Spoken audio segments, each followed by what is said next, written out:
Each week I'll be bringing you an inspiring personal message to help you unlock creating and living a life full of energy and happiness. The ray of light. What does optimism mean to you? I was listening today to Prince William on the news, and he was sharing about the Earthshot Prize, which is what his Royal Foundation is working with to support a decade of action to repair the Earth. So I invite you to go and have a look at it. It's absolutely amazing what they're looking to do, and I think there's around 5 real focus areas to really help and look at solutions for the way that we, save the planet and repair the Earth. So yeah, really interesting. And he shared what he's doing, and I just found the language that he used to be so powerful in just literally, I think it was like 2 minutes of a conversation with a journalist. And the most powerful word that resonated with me out of that conversation was optimism. And everything that he started to speak about, I could just relate to other things, whether it was life, business, personal. And I just thought this is really interesting to explore. So when things stick with me, I kind of go out and I might research about them, or I'll have a little Google or think about, well, what does that mean to me? And what could that mean to others at this moment in time as well? And optimism means hopefulness and a confidence about the future or success of something. And I kind of thought this is a really powerful word then for this moment in time that we're in, where 2020 has been rather disappointing, negative, challenging, um, pessimistic, just really hard for a lot of people. I think overall, everybody has been hit in some shape or form. And it really wouldn't be right for me to do a podcast this weekend without drawing on World Mental Health Day today, actually, when I record this episode. And it's really, again, been something I've been focusing on and thinking about the last week or so in terms of how I position that in the business that I work for, and my own business, and how I help others more. Because people are really struggling, and those who aren't struggling to the same degree, I believe, have a responsibility to share the message and to have a voice and to really speak up confidently about things. And this is where I wanted to draw in around mental health. And William spoke about things about finding solutions, driving change, and changing the way that we see things so that it's not all doom and gloom. And he also spoke about how he's finding it really hard to remain optimistic with his children, in terms of when he was relating it to this project that he's doing for the next 10 years. It's more than a project, really, isn't it? It's, absolutely amazing. But he was really speaking about the environment that his kids are in and outside, and getting them back to nature. And I think you might have seen some of the shares on the media with his children, David Attenborough, asking questions about things, and how do animals go extinct? What can we do to change that in the world as well? So yeah, that was really it was great to see as well. They're so sweet. And I think he was just saying how tough it is as well to remain optimistic when things are really tough. And I love that vulnerability. He really even inspires me a lot. And I think we need to draw upon those people in our worlds that inspire us to be the change and to speak up.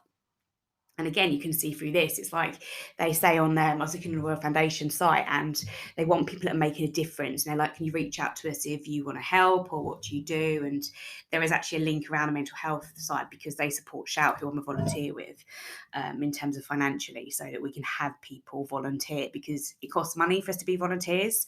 So that their money that they've given to that for the Royal Foundation has really helped to support. So again, I've kind of reached out and connected and said, look, I'd love to continue the work I'm doing and anything else, or be that voice. And that's why I post a lot on mental health, because I think you also have to show up as consistent as well. And I think it's fair to say that everyone is affected by mental health. Everyone has anxiety, everybody has fears, everybody has self-doubts, and everybody procrastinates. And it's not, some people sometimes say now, like, it's normal to procrastinate, it's normal to feel anxiety. And I struggle at that word normal, because define normal, because everybody has a different term or meaning to it. Hence why I said, what does optimism mean to you? Because yes, there's a meaning out there, but how you interpret it and what it means to you in terms of how you take action from that and bring that into behavior for yourself is very, very different. So I think it's fair to, it's fairly easy to say, oh, it's normal to feel these feelings, but we don't feel it's normal. And that's the problem. We don't feel it's normal to have anxiety, to talk about taboo subjects, to talk about our fears, to talk about self doubt issues that we have, or for example, like I'll look in the mirror and think I look fat, and we don't talk about that sometimes. Or what else? Let's draw something else that I might feel is a bit more normal. I think, well, that's not normal to say, but who determines that? So the fact is, it's how I'm feeling and it's how others are feeling. So I think it's to really think about what things mean to you. And not everybody chooses to be optimistic. And I've had my fair shares of people say, "Oh, you're positive toxic," is what they said. And I really struggled at that. I really, again, I love this word struggle, but I really just found that quite hard hitting, and I was a bit taken aback. Like, it's quite judgmental of you to say that, but okay, I can understand that you feel that way about me. Don't follow me then. Was my answer, but which is quite defensive. Instead of just letting people do what you want to do. But everybody chooses to be a certain way, and I choose to be probably optimistic, might be my word more. And I'm going to start switching it up opposed to the word positive. I am positive, but probably it's more hopeful and confident. So you also have the fact that you can be realistic within this. And this is the same with mental health, right? So I saw this quote last week, and it stuck with me because it's really key. Suicide is a permanent solution to a temporary problem. And I'll say that again because it's really poignant, especially if you're at a point where you are thinking suicidal thoughts. So suicide is a permanent solution to a temporary problem.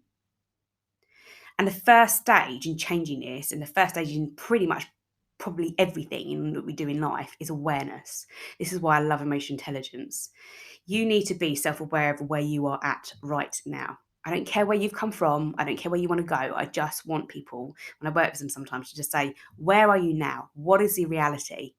So I think positive toxic is actually, I think it's quite damaging. That I don't interpret myself to be that, but I do think that some people I portray out there could be, and I'll come on to that a bit later because I think it's important to draw upon what I think the downside to being that way is.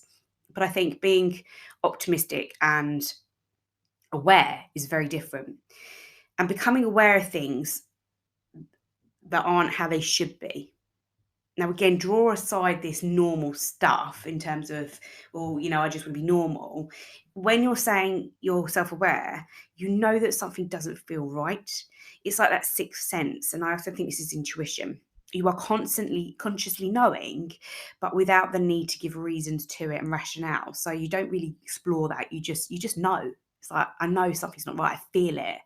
And it's that instinct that kicking in that, sometimes people say that they'll know something wasn't right, or it didn't feel right in the air, or just something. Like, there's moments in my life where I can reflect back. I knew that something was wrong. And people sometimes say there's certain relationships I have in life, and I'm very good at this, and there's others where I'm not. But those ones where I do look at it and think, yeah, I do get that sixth sense. It's about the fact that you know something needs to change in that. And so often everybody wants the answers, and people aren't intentionally negative. I think this is another thing. Like, people think that people that they portray as negative, not intentionally wanting to be that way. I don't think that when I've worked with people before, I often say that in a workforce, you probably get like, I don't know, 95, 99% of people that really want to work and do a great job. They come to work to show up and to give their best. That 1 to 5%, you deal with the rest. If if they're not working or they don't want to be there, that's very, very different. But it really, people have good intentions in life. You don't wake up every day thinking, I want to go and destroy the world. And I'm not going to explore that too much, but even people that have done horrific things give different rationale to it. So it doesn't make it right what they've done, but they give a rationale to the way they thought things through to that. And often their intention isn't negative or damaging to others. The outcomes just are. But again, that's a completely different side one. And I think this is, really important because it draws not just on business. And I think this is what this year's shown us as well, that this kind of one size fits all and everything works and there's these success strategies out there for everybody. Yes, of course those things work, and long-term goal setting works, of course, and it works very much in business, but it can work in our lives as well. And setting targets and rising to the challenge is probably more important to venture into in our lives than just focusing on the business element of doing that. Because if we're not looking after ourselves and knowing and setting targets and rising to it as people and individuals, then how can we drive the best performance in business, or whatever we do to earn a living or to show up for our kids and our families? Now, some say that optimism reflects the belief that the outcomes of the events and experiences will generally be positive. And others say that it's more about an explanatory style and the way people explain the causes of events. But I think that often optimists are more likely to see the causes of failure um, or their experiences to be temporary rather than permanent. And they also see the possibility of change. And that's the point for me, is that if you take that example back to that quote around suicide being a permanent solution to a temporary problem, this is exactly the same, that when people are suffering from extreme mental health, they don't see temporary, and they definitely don't see the possibility of change. And it drew me back to a time when I was thinking about, just what I need to do in life and a bit of change myself. And I read a lot. Like, I love books. I never used to. And then it was at this moment in time. So I'd hit 27. I'd had this major breakdown of a relationship that was all set, marriage, kids, house, lived together for years, spoke about the future. And then kind of boom, one day out of the blue, that balloon just burst and everything changed. And I went into a state of, again, I've never been depressed. I'm not going to ever say I have, because I haven't, but I did go into a point of, it was like extreme grieving and really sudden as well. Nothing made me feel good. Everybody around me I could see was trying to get me going to things, and I was just cold. It was like there was that no emotion there. I didn't want to do anything. I didn't want to go anywhere. I was grateful. I was like, thanks, I know you're making the effort, but it's just not going to happen. I was like that attitude about everything for a long time. I used to jump in the car. I go to work. I used to not say anything at work. And if people approach me about it, but like, I don't want to talk about it. So do not mention it, because this is my haven at the moment, where I don't think about things that are really actually tearing me up inside.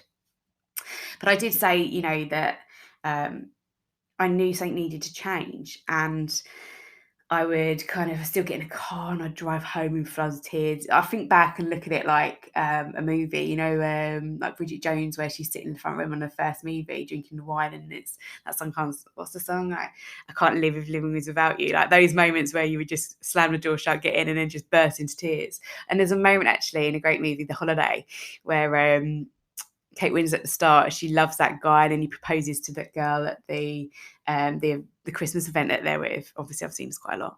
And then she gets home, walks all the way home and that, and then she slams the door shut and then just bursts into absolute floods of tears. Those moments are hilarious for girls in those movies because they're often true of our experiences.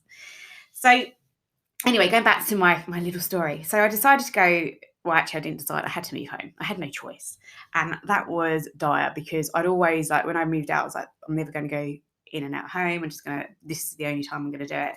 So I was committed then. I was like, if I'm going home, I am not going to live with a guy again unless I have bought my own place. And I didn't, not that blunt, like I was going to move out, get my own place first, set up my career and get really focused on what I wanted, to just drive that for a few years, and not be with anyone, just have a bit of fun. Like, I've been in a long-term relationship since I was 18, so a long, like nearly 10 years, and I was like, I needed some me time. And I joined a gym, never ever been to a gym before that, like hadn't even gone for one session. And I started going 2 or 3 times, doing a bit of cardio, and thought that I was doing like amazing work, smashing it. But you got to start somewhere, right? I signed up with a couple of PTs, and I also did a 6-week transformation with Ultimate Performance in London. And it was bloody expensive for 6 weeks, but it was absolutely insane experience. And I've kept some great connections through it. So I met a couple of PTs who then I've actually worked with since, and it just taught me the discipline in training and the discipline in nutrition and mind, everything. And I loved it, and that spurred my love of fitness. And then I obviously continued with a PT for about 4 years. I think I had one like every single week, and it showed me that my self esteem wasn't where I needed it to be. And I remember my mum and my cousin saying to me that being with that guy, and look, he's amazing. Look, he's a great guy. I can't knock him. You know, he's gone on and had marriage and whatever, and good luck to him. Um, but there was like your self esteem just went with him. You're not confident like how you used to be. You're not the same as what we knew you to be. And it's one of those moments as well, you know, where everybody comes up to you and says, like, oh, I didn't think it's going to work out, or didn't think he was like that. And it's like, oh gosh, everybody tells you after, don't they? Which is not always what you want. But it completely took my self-esteem, and I had to rebuild that. But I had to be reality of knowing that I was in that place. And I'd always been so confident, and I just wanted that to change. So I guess I was in a fortunate place when I reflect back on it now, that I saw a possibility, and I knew I needed to make a change and take responsibility for changing and those actions that I needed to do. And I think that's where it's so different from mental health. And again, this is where we're drawing on people, and you need to see those ones and people that are out there that don't see the possibility for change. And I think that positive attitude can connect people. It inspires a vibe of energy. So I know that some people say to me, oh, where'd you get so much energy? And oh, I love what you're doing, keep what you're doing. And I love that. Like, I'm really grateful for that. Those are the kind of wins for me. You know, I don't, it's nice getting money and being successful for the work that you do and the coaching, but when somebody says for a testimonial or for social media or just drops a message, I get quite a few messages saying, I don't like or post anything. I don't like or post anything in your group, but I love what you're doing, so keep doing it. And I'm like, okay, cool. That keeps me going. I love it. So there's definitely that side of things that inspire people, and it compels people to you because they want a bit of what you've got. Yeah. It's like medicine. Yeah. They want to draw upon it, and they want to believe, and they want to have more positive intention about the things that they're going to do. They want to have the vision like you've got a vision. They want to see the opportunity like you see the opportunity. They want to see the possibility like you see the possibilities. And this is about us then knowing those people that need our support. But we also have to be kind to ourselves first, and then be kind to those. We have to reach out. We have to help others see that ray of light. And this is where I'm just going to say about kind of again drawing on that toxic positive, because sometimes when people are like that, I think it's not right that we would just go, oh, they're not for me, push them aside. You can do that, and that's okay, but just be mindful of also that it's also them not showing they're vulnerable. And I think the most powerful thing you can be as a person is vulnerable, and see that that is a strength, not a weakness. And I saw a post on LinkedIn the other day, and it was just a funny post, right? It literally just took you away for a minute, where it was one that was like, oh, I stopped swiping because it was just, I think it was like, look at this, what do you see in the picture? And then it was a panda. And I looked at the comments, and the comments were absolutely bashing this woman for posting it, saying, this isn't the right network for that. You're on the wrong platform. How do you think that's relevant? It's people like you that are destroying LinkedIn. It's people like you that are bringing it down. And I just took a step back and I read the comments, and I just thought, I thought, maybe it's not the right platform to a degree for what people want. They want to keep it quite professional. And sometimes we need to stand for those things as well. That's important, you know, that what it actually started as the beginning, and that we keep that on some things. But I did think, why does anybody feel the need to tear someone up like that, to give such judgment, to be so nasty? It's just absolutely uncalled for. And those are the people that are probably the ones that need to be challenged, and are the ones that actually are probably they could be like they could be a negative toxic, couldn't they? Because they're negative, and I don't think they're intentionally doing it, but they're doing it to make themselves feel better. They want to feel more positive, so that they do it in a way that is pulling somebody down. That's not right. It's not cool. It's not okay. So when people are like that, whether it's then let's go with my negative toxic, or they are positive toxic almost, I actually think that all they are doing is pushing emotions down, because they're not wanting to face into them. There is something that is creating this barrier for them that makes them feel protected and less vulnerable, and less, that actually it's just covering any fears they have or any anxiety. And it's like that blanket. And actually, long term, that's probably more detrimental for them.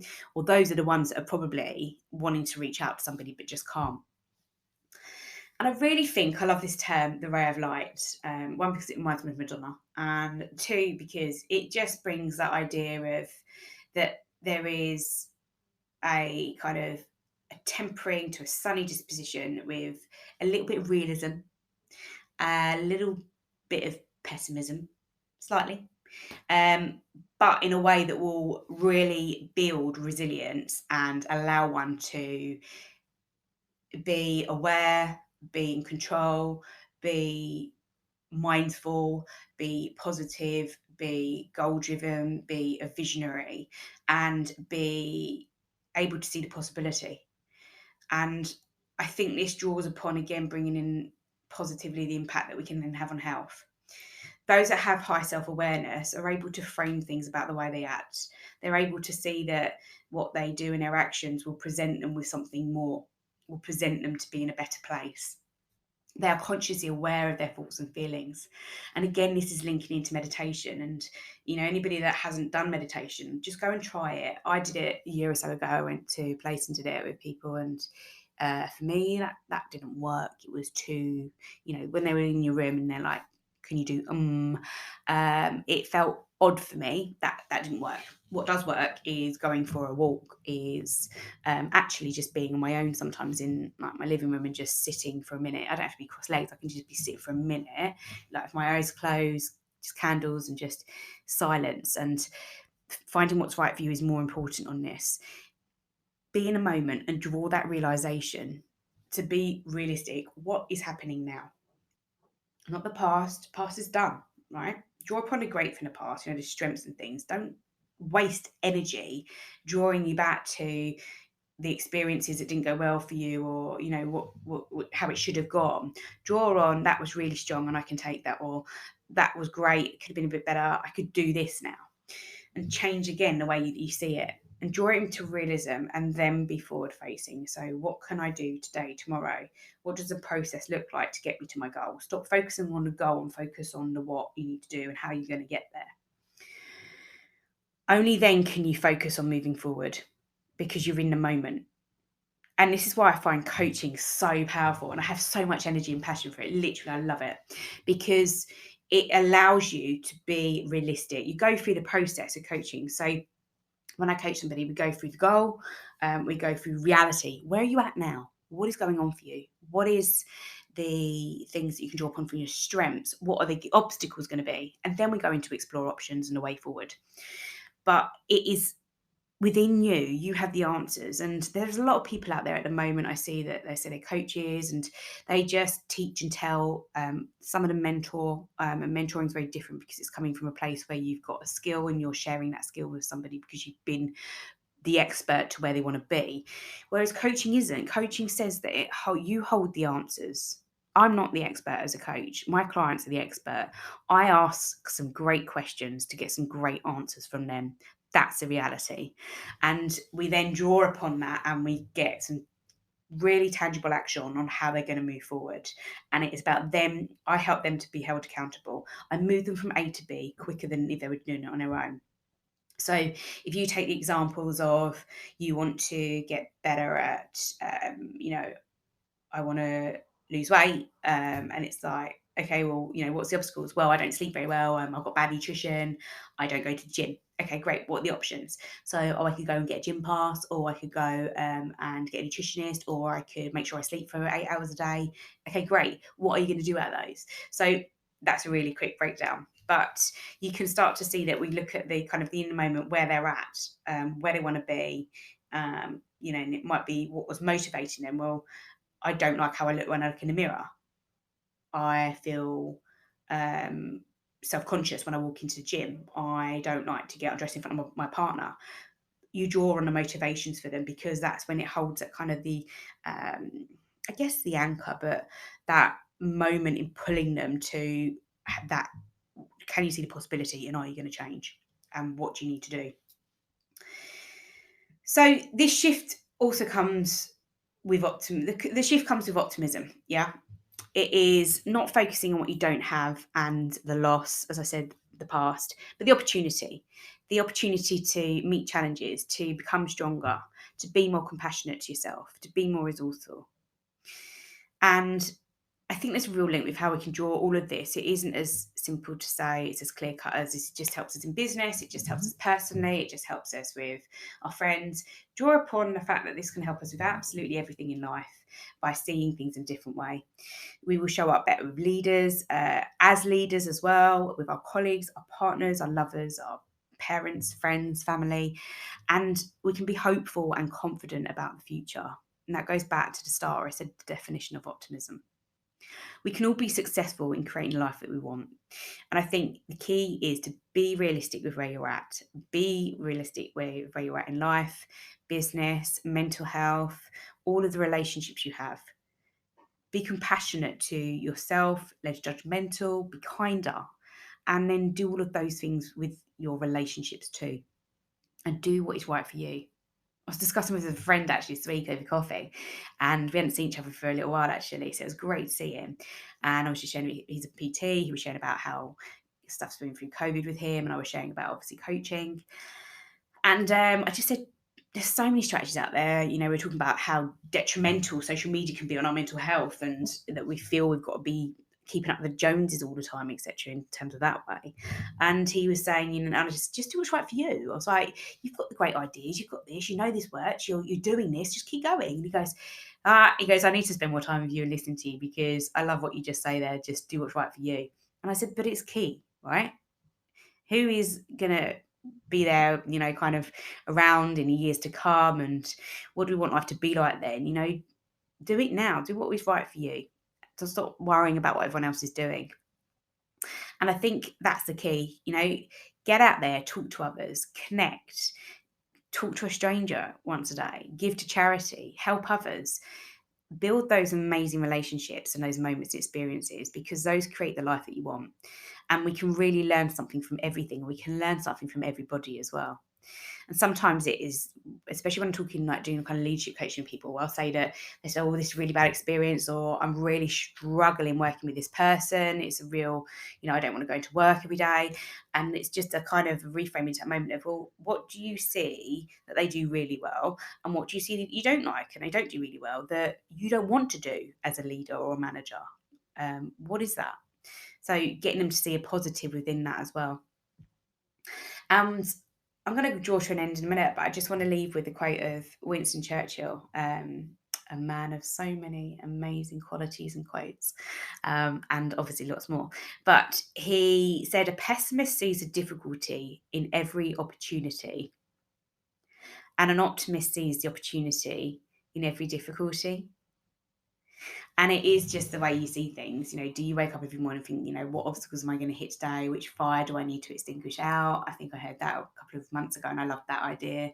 You know, like have that energy about you that makes you want to get up and go and go and, you know, learn from things. We should never stop learning ever. We should always, that should be one of our main goals every single day, is to wake up and think, what can I learn about myself and others today? So thank you so much for listening to my podcast. I absolutely love the fact that I can do these and get my message out there and have a voice, and, you know, do it for yourself too, but do it how you want to do it. And if you haven't yet listened to last week's, I was joined by the beautiful and amazing, and also a lovely friend of mine, Natasha Evans, who talks about her journey on to becoming a PT, personal trainer, at 45. I think she's too old, and knowing she's definitely not too old. But yeah, that was really great. We spoke about the mindset, fitness, challenges and how we overcome them, the battles with our families as well with that, and people not supporting us, and self-belief. So much. So go and explore that, please, and let me know your thoughts. And please connect with me on all of my social media. I'm at Natalie Potts Coaching everywhere, apart from my Facebook community, which is living a vibrant life, because that is what we should all be ambitious about in life, is having the best life we can. Drop me a question. Please share this episode. Share about mental health with others. Ask lots of questions. Let's stop making this such a taboo. Have a superb, great day. I love the word. Be great. And whatever you do, make sure you have a great week.